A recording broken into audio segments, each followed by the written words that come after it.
Hello. Tonight's reading comes from the rather brilliant Creative Blindness and How to Cure It by Dave Trott. I'm going to read from the introduction, Corkscrew Thinking. At the lowest point of the war, Winston Churchill said the only thing that would save us was corkscrew thinkers, people who thought differently. We had less soldiers, less tanks, less planes, less of everything than the enemy. If we carried on thinking in the conventional straight-line way, we must lose.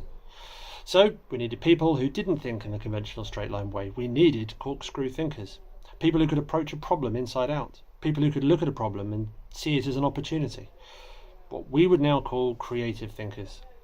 Churchill's corkscrew thinkers gave us Bletchley Park, which cracked the unbreakable Enigma code and won the Battle of the Atlantic. They gave us the Sten gun made from bicycle pumps by a children's toy manufacturer. They gave us anti-shipping mines made from gobstoppers which sank Japanese warships. Luckily for us, the enemy didn't seem to have any corkscrew thinkers. They didn't think they needed them. So that was our secret weapon, corkscrew thinking, aka creativity.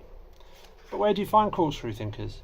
Could you hire them? Is it possible to learn it? Well, like everything, the answer is yes if you want to. Creativity is all around us. We can choose to see it or ignore it.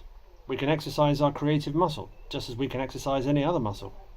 If we don't exercise it, it atrophies and dies.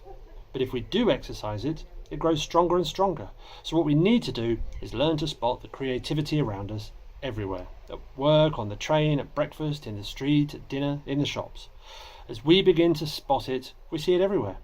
We can learn to discuss it, to argue about it, to disagree, to reinterpret, and pretty soon creativity comes into our conversations with others.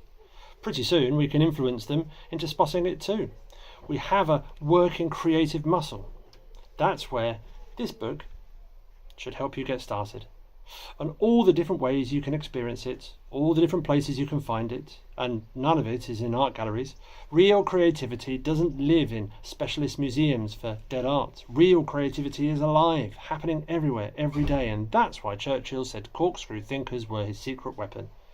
That's why Bill Bernbach said, it may well be that creativity is the last unfair advantage we're legally allowed to take over the competition.